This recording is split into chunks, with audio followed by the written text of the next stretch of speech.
UPPK itu lingkupnya kan hanya keluarga aseptor. Tetapi bukan berarti orang yang menggunakan aseptor saja, tapi anggota dari keluarga itu juga bisa mengikuti. Keluarga rentan stunting itu seperti siapa? Keluarga yang punya calon pengantin atau remaja, keluarga yang punya ibu hamil, keluarga yang punya anggotanya ibu menyusui, keluarga yang punya anggotanya keluarga yang membeli baduta atau balita. Assalamualaikum warahmatullahi wabarakatuh. Pemirsa di rumah, tentunya kembali lagi bersama Tiffany dalam rangkaian podcast BKKBN. Dan pada hari ini pemirsa, kita sudah kedatangan tamu yang sangat spesial karena hari ini sudah hadir Direktur Pemberdayaan Ekonomi Keluarga BKKBN, Bapak Ahmad Taufik Eskom MAP. Selamat datang Bapak. Apa kabar Bapak? Baik, Assalamualaikum. Ini merupakan pertama kali ke Jambi kah Pak, atau memang sudah sering ke Jambi Pak? Oh, sudah berapa kali. Rajin ya Pak ya, kalau ke Jambi ya Pak ya. Kenapa Pak suka ke Jambi nih Pak? Ya karena tugas. Apa karena ada yang spesial di perwakilan BKKBN Provinsi Jambi sendiri Pak? Enggak juga ya, kita harus sama semua provinsi kita perhatikan dengan baik ya untuk program lah ya. Oke, pada kali ini tentunya untuk mewujudkan kualitas keluarga perlu ditopang adanya dua tiang utama, yaitu keluarga kecil agar bebannya tidak terlalu berat dan keluarga sejahtera dengan ekonomi yang kuat. Dan pada pembahasan kali ini tentunya menarik sekali Pak, karena kita akan membahas mengenai cara menggugah minat dan semangat keluarga untuk berwirausaha Pak, agar terjadi perubahan perilaku keluarga agar mau, tahu dan mampu untuk melakukan usaha ekonomi produktif sesuai dengan bidang Bapak pada hari ini. Baik Pak. Kalau berbicara soal pemberdayaan ekonomi keluarga, tentunya lekat sekali dengan yang namanya UPPKA Pak, atau Usaha Peningkatan Pendapatan Keluarga Aseptor Pak. Iya. Kalau boleh tahu Pak, apa sih sebenarnya UPPKA tersebut Pak? Iya, terima kasih Mbak Tiffany, teman-teman Bapak Ibu sekalian yang ada di masyarakat ya, diberikan kan. Pertama-tama saya ingin sampaikan bahwa BKKBN punya tugas untuk menyiapkan sumber daya manusia yang baik, yang berkualitas gitu ya. Nah tentunya untuk menyiapkan keluarga, menyiapkan SDM yang berkualitas, kita diamanahkan melalui program namanya Pembangunan Keluarga, Kependudukan dan Keluarga Berencana, atau biasa kita singkat namanya Bangga Kencana agar lebih familiar ya. Nah melalui Bangga Kencana ini kita punya visi, punya tujuan, punya yang akan kita capai, yaitu bagaimana membentuk keluarga berkualitas dan mewujudkan penduduk tumbuh seimbang. Tentunya untuk mewujudkan keluarga berkualitas ada indikatornya dong, ada ukurannya itu. Ukurannya adalah keluarga yang bahagia, keluarga yang tentram, dan keluarga yang mandiri. Nah, di pilar dimensi keluarga yang mandiri, kami, khususnya saya yang bertanggung jawab di pemberdayaan ekonomi keluarga, itu punya amanah untuk bagaimana keluarga menjadi mandiri. Ukurannya apa untuk mandiri? Ukurannya adalah keluarga yang secara ekonomi dia punya penghasilan, punya tabungan. Nah, melalui pemberdayaan ekonomi keluarga ini kita punya jargon atau punya aktivitas di masyarakat yang namanya kelompok kegiatan UPPKA, atau tadi Usaha Peningkatan Pendapatan Keluarga Aseptor.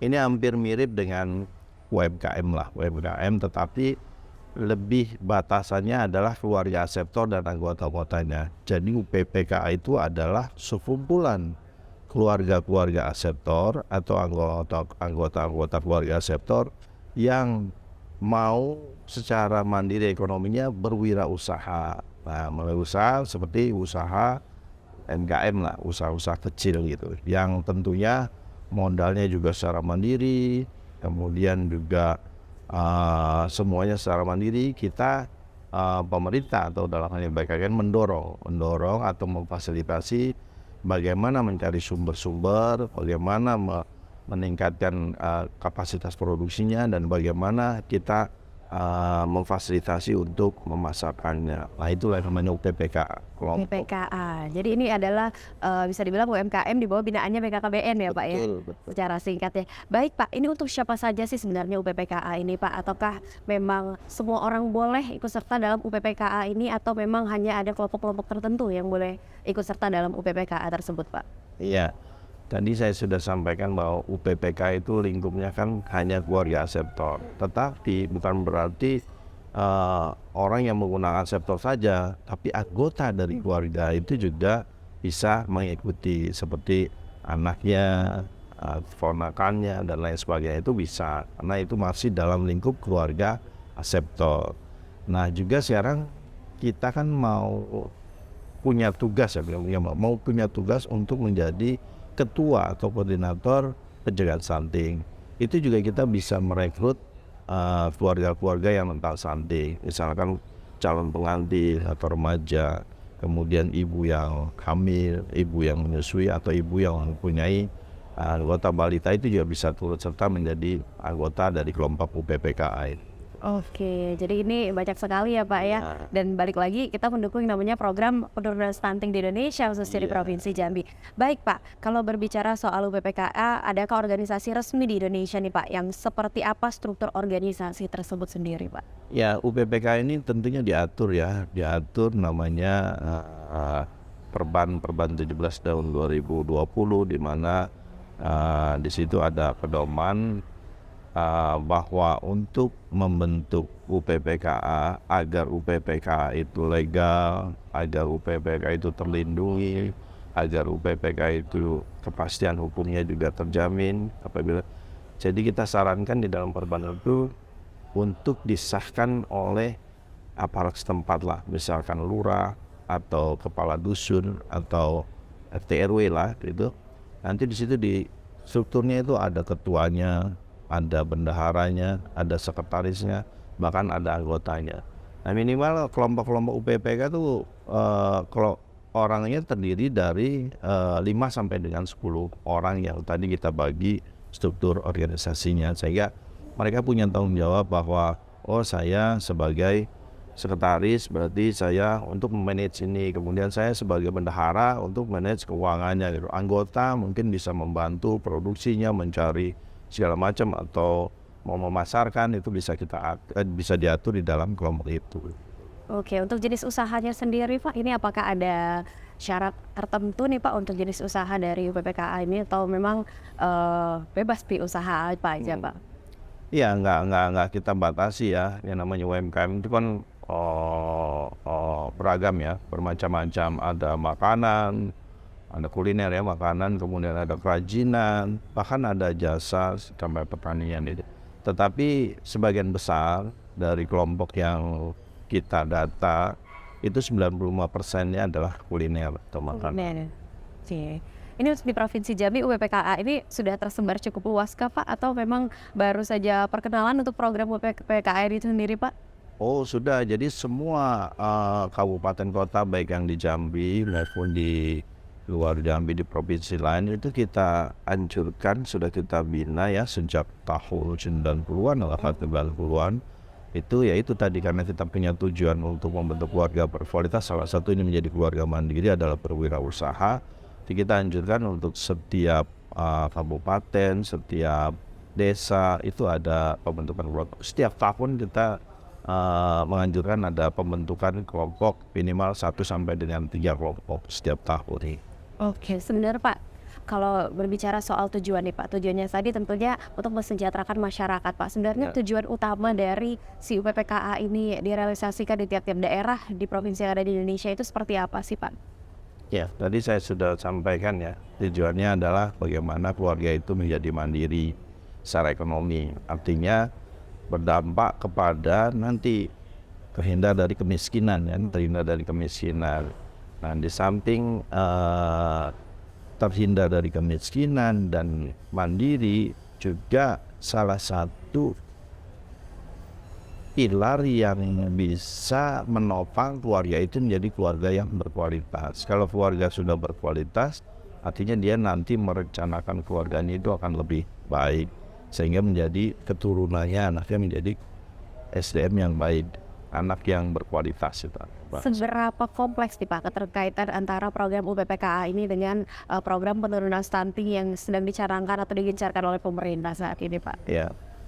Ya sebenarnya sih tidak terlalu kompleks ya, sepanjang kita ada keinginannya. UPPKA ini kan sebenarnya dia tadi wirausaha kecil yang mengelola sebagian besar tadi saya katakan makanan ya, kuliner, sebagian besar kuliner. Nah, salah satu intervensi spesifik untuk penjaga stunting adalah melalui makanan di mana makanan itu bisa dikonsumsi oleh keluarga yang rentan stunting. Keluarga rentan stunting itu seperti apa? Siapa?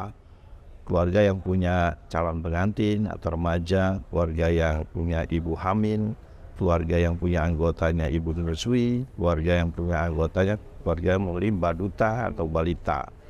Nah, bagaimana caranya makanan ini kita olah untuk konsumsi mereka ini sehingga menjadi makanan yang boleh katakan bergizi, dan sebagian besar bahkan semua saya boleh katakan 100% olahan makanan UPPK adalah olahan pangan lokal yang tentunya panganan kita penuh dengan gizi semua loh.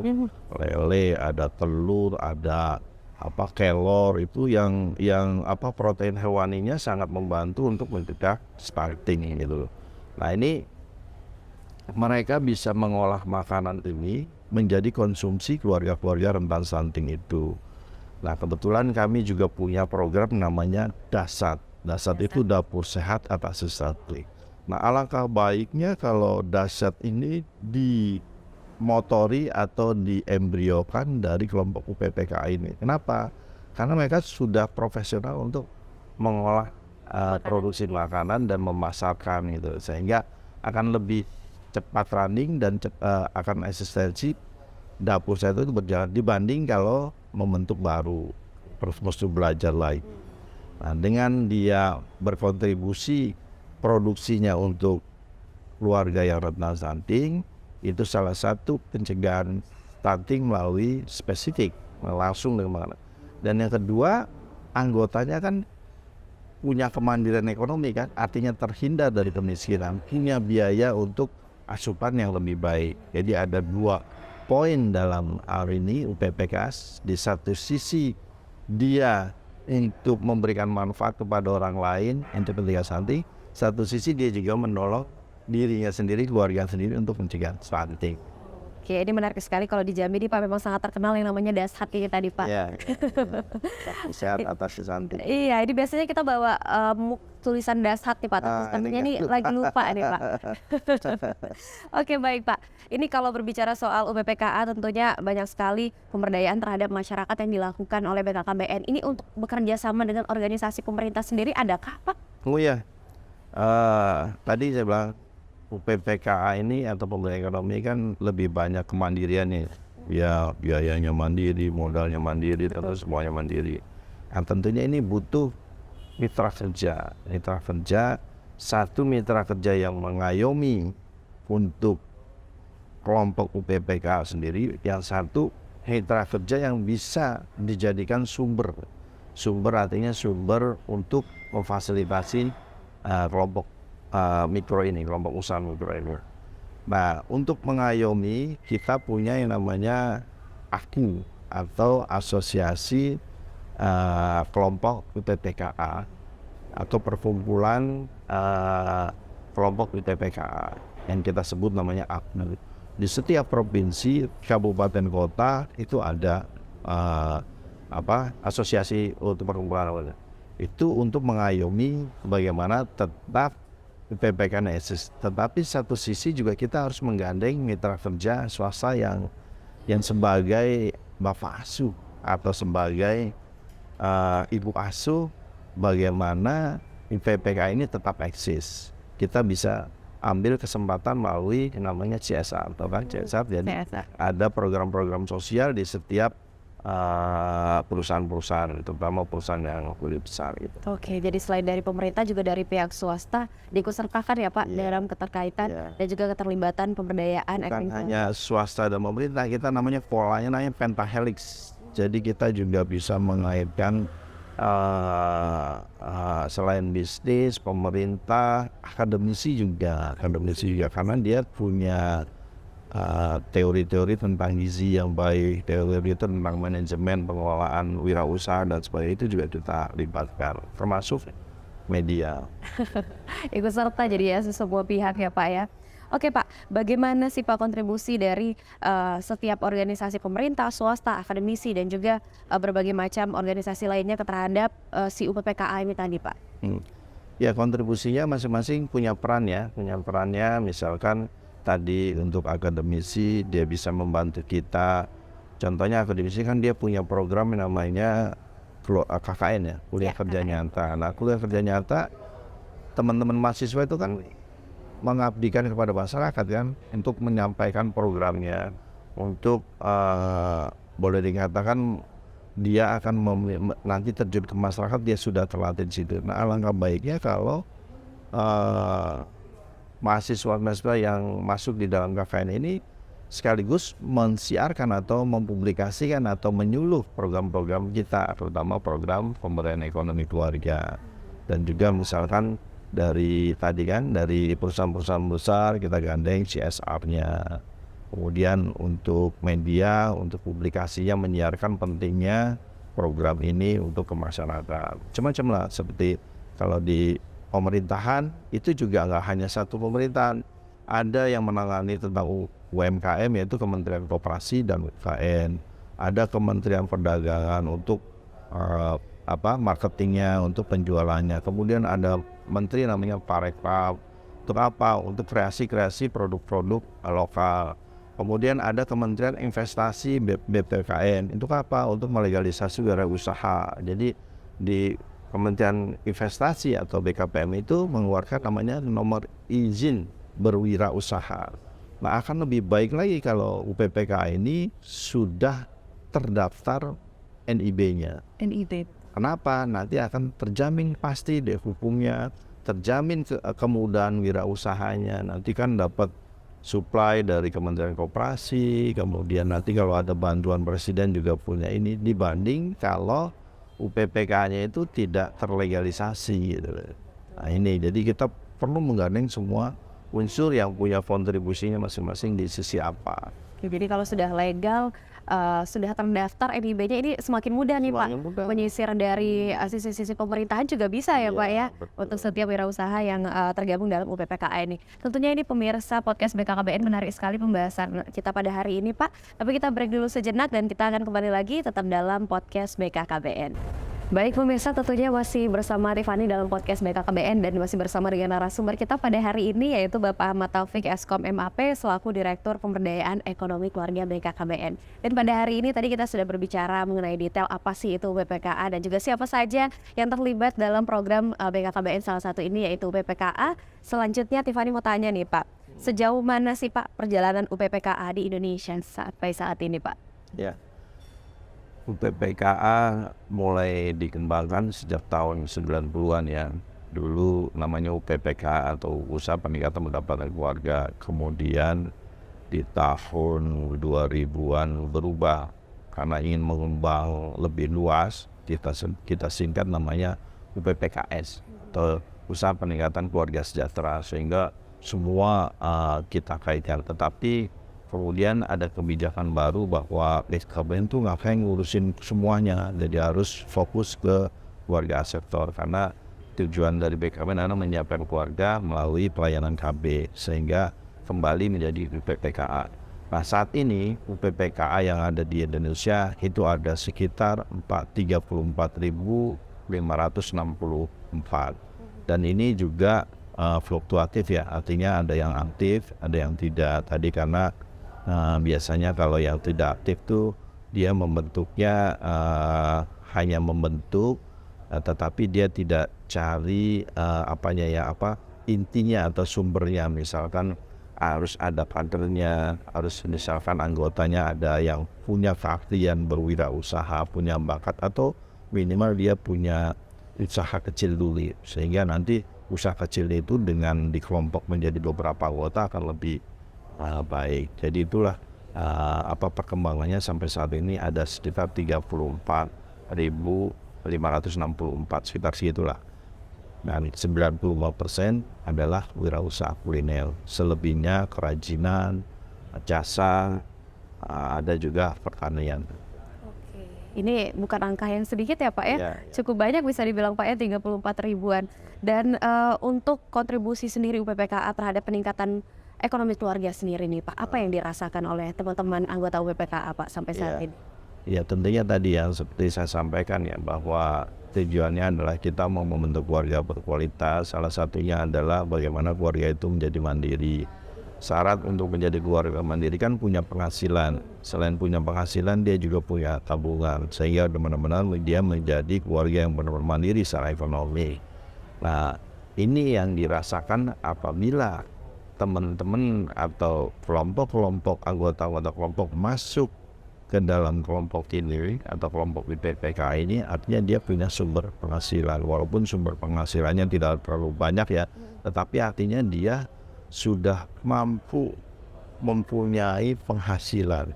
Syukur-syukur dia bisa menyisihkan hasil penghasilan itu menjadi tabungan. Nah, selain itu, kelompok UPPK ini punya manfaat juga, dia memberikan penyuluhan kepada anggota lain, masyarakat lain untuk digandeng. Digandeng untuk apa? Untuk bisa menjadi peserta KB. Nah, jadi dia tertarik bagaimana menjadi peserta KB. Kenapa perlu peserta KB? Karena memang KB itu bukan melarang anak, tetapi menyiapkan anak kita menjadi anak yang berkualitas. Sehingga selain kelompok UPPK itu selain kemandiriannya juga bisa mereplikasi menjadi kesertaan ber-KB-nya. Di samping tadi ada tugas baru untuk juga mampu mencegah stunting. Jadi keterkaitannya banyak ya Pak ya, dari mulai ekonomi keluarga, ekonomi masyarakat, tentunya stunting dan juga sampai ke KB-nya sendiri ini Pak, ini unik sekali. Baik Pak, untuk contoh konkret nih Pak, sebagai Direktur Pemberdayaan Ekonomi Keluarga nih Pak, UPPKA sendiri ini bagaimana nggak sih Pak? Sebenarnya ada nggak sih Pak yang unik nih Pak dari usaha di seluruh Indonesia yang berjumlah 34.000 yang pernah Bapak temui nih Pak? Yang paling berkesan usaha dari salah satu anggota UPPKA tersebut Pak? Ya, jadi beragam ya, setiap kelompok kegiatan UPPK ini beragam, ada yang eksis, bagus, stabil gitu ya. Ada yang mati tak mau, hidup pun tak mau, ada juga seperti itu. Jadi dia tidak aktif, hanya yang bentuk. Tetapi saya di sini ada beberapa lah di setiap daerah ya. Jadi memang UPPK ini tidak mungkin dia berdiri sendiri. Artinya dia harus menggandeng mitra kerja. Mitra kerja itu bisa tadi yang saya sebutkan staf telik ya, bisa akademis, bisa bisnis, bisa swasta, bahkan bisa pribadi. Pribadi artinya usaha yang dia lakukan pribadi, dia melakukan usaha kecil, dia kan perlu sumber kan, artinya perlu produksi, perlu pemasaran, dia bisa memanfaatkan UPPK. Nah ini yang seharusnya UPPK bisa. Nah, ini ada beberapa daerah. Saya belum lihat di Jambi ini seperti apa dia UPPKA-nya ya, karena terus terang saya di Jambi menjadi Direktur Pemberdayaan Ekonomi Keluarga ini baru sekali. Tetapi sebelum saya menjabat Direktur Pemberdayaan Ekonomi Keluarga, saya dulu menjadi Kepala Biro Keuangan dan menjadi Direktur Pendidikan Kependudukan. Itu saya sudah beberapa kali ambil contoh di Jambi ini menjadi sampel seperti pilot project. Untuk yang pemberdayaan ekonomi ini, keluarga ini saya belum, tapi nanti saya akan bicara penanggung jawab pemberdayaan ekonomi keluarga sudah sebatas mana UPPK ini perkembangannya gitu. Jadi ada yang unik Mbak, misalkan dia mengelola makanan yang spesial misalkan gula aren gitu ya. Gula aren itu kan fungsinya kan pohonnya itu kan multifungsi. Betul. Kolang-kaling. Ada kolang-kaling juga ya Pak? Macam-macam, tapi dia bisa membuat satu gula yang boleh dikatakan bisa menghindari dari berbagai penyakit seperti diabetes dan lain sebagainya gitu. Nah ini ada di Sulawesi lah saya temui gitu. Kemudian pembinaan kelompok UPPKA akunya dan UPPKA-nya juga baik gitu. Ini ada nggak sih Pak salah satu kelompok UPPKA yang pernah Bapak temuin yang usahanya sangat berkembang pesat Pak, dari awal dia tergabung dalam UPPKA sampai saat ini usahanya berkembang pesat dan juga merekrut banyak tenaga kerja nih Pak untuk usaha sebagai anggota UPPKA tersebut Pak? Iya, sebagian besar tadi dari 34.000 95 kuliner, yang paling pesat itu memang di kulinernya ya, di kulinernya. Dan tadi selain keluarga aseptor juga bisa kita buka keluarga-keluarga anggotanya, misalkan remajanya, juga anggota Nirlaba Something dan lain sebagainya kita.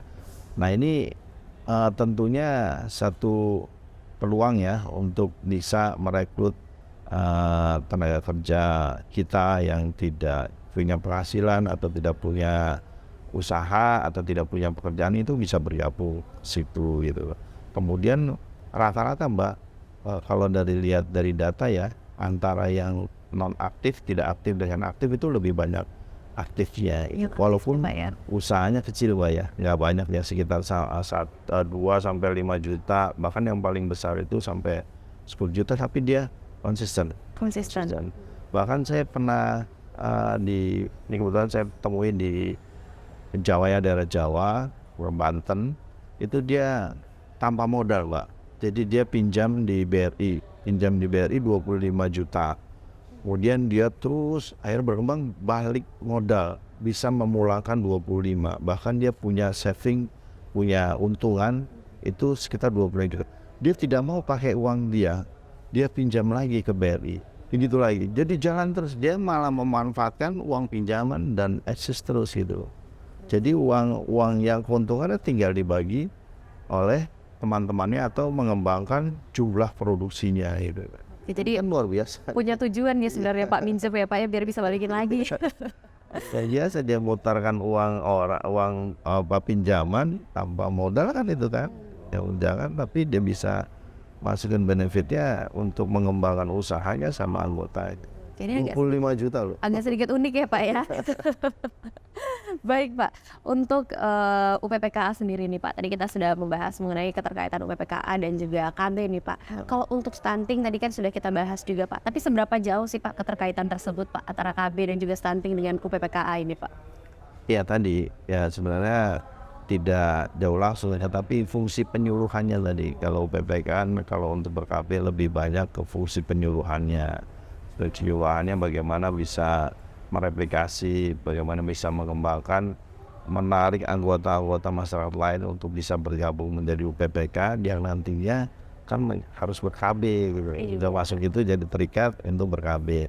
Yang kedua, UPPK itu bisa menunjukkan kepada masyarakat bahwa dengan dengan tidak terlalu banyak anak, menyiapkan anak dengan baik dari jaraknya, dari usianya, sehingga beban keluarga itu juga tidak terlalu berat gitu ya. Kemudian dengan beban tidak keluarga berat, dia punya kesempatan berwirausaha, sehingga keluaran ekonominya, keluaran keuangannya itu juga tidak terlalu berat, sehingga dia bisa mampu menabung atau saving untuk kemudian hari di anaknya. Nah itulah peran dari UPPKA, selain dia bisa mereplikasi untuk kemandirian ekonominya, dia juga bisa mereplikasi untuk kesertaan ber-KB-nya, dia juga punya peran untuk pencegahan stuntingnya melalui produksi makanan sehat itu. Oke, otomatis kalau keluarga sejahtera, teman-teman semua, seluruh anggota UPPKA sudah bisa memberikan gizi yang terbaik untuk anak, SDM-nya berkualitas, seperti itu ya Pak ya, keterkaitannya luar biasa. Baik Pak, sebagai Direktur Pemberdayaan Ekonomi Keluarga Pak, apa harapan Bapak terhadap keberadaan UPPKA ini Pak? Ya saya berharap ya dengan keluar UPPKA ini, dengan pemberdayaan ekonomi ini berkembang ya, artinya berkembang bukan masalah kuantitasnya, tetapi kualitas atau eksistensi dari kelompok itu sendiri. Karena kalau cuma hanya membentuk itu kan mudah ya, tetapi untuk keberlangsungannya, eksistensinya itu yang justru tujuan kita. Nanti dengan dia eksis, keberlangsungannya tetap langgeng dan berkembang, otomatis akan memberikan dampak selain anggota kelompok itu sendiri juga ke masyarakat. Masyarakat juga akan melihat bahwa oh ternyata dengan ber-KB, anak yang berkualitas, ekonominya mapan atau bisa tertopang melalui usahanya tidak besar-besar, kecil-kecil, itu memberikan dampak bahwa keluarga itu benar menjadi keluarga yang berkualitas dan sejahtera. Dan nanti anak-anaknya juga mempersiapkan anaknya menjadi anak yang berkualitas. Kalau anak yang berkualitas berarti kan SDM yang berkualitas, keluarganya yang berkualitas, masyarakat yang berkualitas, negaranya berkualitas. Negara kita itu sumber daya alamnya luar biasa loh. Tetapi kenapa negara kita dengan sumber daya alam yang berlimpah, kita bukan termasuk negara maju, tapi termasuk negara yang berkembang. Kenapa? Karena SDM-nya kurang berkualitas. Nah, dengan mempersiapkan ini, insya Allah lah, masa dengan SDA yang berlimpah, kalau SDM-nya berkualitas pasti menjadi negara maju kan. Seperti yang akan dicita-citakan di tahun 2045, Indonesia emas, artinya Indonesia merdeka 100 tahun dengan kualitas manusia yang baik, berkualitas, dengan sumber daya alam yang berlimpah, tentunya negara kita menjadi negara yang maju. Amin, semoga 2045 semuanya tercapai ya Pak ya. Oke Pak, tadi itu harapan Bapak Direktur untuk keberadaan UPPKA ini Pak. Ini kan kalau tadi Bapak sudah sampaikan bahwa jumlahnya cukup banyak ya Pak ya, 34.000 lebih untuk anggota UPPKA ini. Sejauh mana Pak realisasi dari harapan-harapan tersebut tercapai sampai saat ini Pak? Ya, sampai saat ini untuk realisasi kemandiriannya kita kan punya namanya indeks pembangunan keluarga yang tadi saya sebut, ada dimensi bahagianya, ada dimensi tentramnya, ada dimensi mandirinya. Memang kemarin ketika diukur ketika COVID tahun 2020 dan 2021, nilai kita sekitar 53-an. 53 artinya kita masih dikategorikan keluarga yang berkembang, belum masuk pada keluarga yang tangguh. Tetapi kalau murni artinya ini bisa didorong gitu ya, insya Allah lah bisa kita di 2024 ke atas bisa menjadi keluarga yang tangguh atau keluarga yang berkualitas, karena sesuai dengan target RPJM kita di tahun 2024 nilai kita menjadi 61 atau lebih dari 60. Artinya 60 keluarga berkualitas dibanding 100 orang jumlah keluarga yang ada di satu tempat. Oke, itu sekalian langsung untuk target 2024 mendatang ya Pak ya. Baik Pak, ini kalau tadi yang formal-formalnya sudah kita tanyakan nih Pak. Ini kita kalau di program namanya podcast BKKBN ada fitur khusus Pak, namanya adalah pertanyaan cepat Pak. Jadi nanti Bapak mohon izin jawabnya nggak boleh mikir Pak, jadi langsung jawab Pak. Walaupun salah. Walaupun salah Pak, nggak apa-apa, ini namanya pertanyaan cepat. Sudah siap Pak Direktur? Siap. Baiklah. Yang pertama Pak, katanya kan sudah sering nih Pak ke Jambi nih Pak. Pastinya udah pernah cicip-cicip makanan khas Jambi dong Pak, walaupun baru beberapa nih kalau tadi Bapak sampaikan. Bapak pilih tempoyak atau pindang nih Pak? Apa pilih empek-empek Pak? Pindah. Pindangnya ikan atau daging Pak? Ikan. Selanjutnya Pak, pilih baju batik atau baju kemeja Pak? Batik. Batik Jambi udah punya Pak? Sudah punya. Boleh Pak ditambah lagi koleksinya di depan sini ada bulan Pak. Pilih tampilan casual atau formal nih Pak? Casual ya Pak ya, lebih santai ya Pak ya, lebih nyaman. Dan pilih musik Indonesia atau musik luar negeri nih Pak? Indonesia dong. Indonesia ya Pak ya. Siapa Pak band favorit? Boleh disebut deh. Boleh Pak, boleh. Saya dulu senangnya Kahitna ya. Kahitna ya Pak ya. Ini selera Bapak kok bisa sama kayak saya ya. Muda juga Pak ya. Pilih keluarga sejahtera atau keluarga bahagia Pak? Keluarga sejahtera, karena keluarga sejahtera itu sudah termasuk bahagia. Keluarga sejahtera pasti bahagia ya Pak ya. Terakhir nih Pak, ini agak menggelitik dan agak takut-takut Pak, jadi siap-siap. Pilih Bappenas apa pilih BKKBN Pak? BKKBN dong. BKKBN dong. Baik deh Pak, kita punya tagline berencana itu keren, boleh kita ulang ke depan Pak? Berencana itu keren. Hidup berencana itu keren. Ini bapaknya salah satu fans Kahitna ya pemirsa. Baik Pak, terima kasih Pak Ahmad Taufik selaku Direktur Pemberdayaan Ekonomi Keluarga. Sama-sama Mbak Tiffany ya, semoga sehat dan sukses. Amin Bapak juga Pak. Semoga sering-sering datang ke Jambi ya Pak ya. Siap. Dan baik pemirsa, itu dia tadi perbincangan saya dalam podcast BKKBN bersama dengan Direktur Pemberdayaan Ekonomi Keluarga Bapak Ahmad Taufik Eskom MAP. Dan tentunya tunggu episode podcast BKKBN selanjutnya bersama dengan narasumber yang luar biasa. Baiklah, wassalamualaikum warahmatullahi wabarakatuh. Sampai jumpa.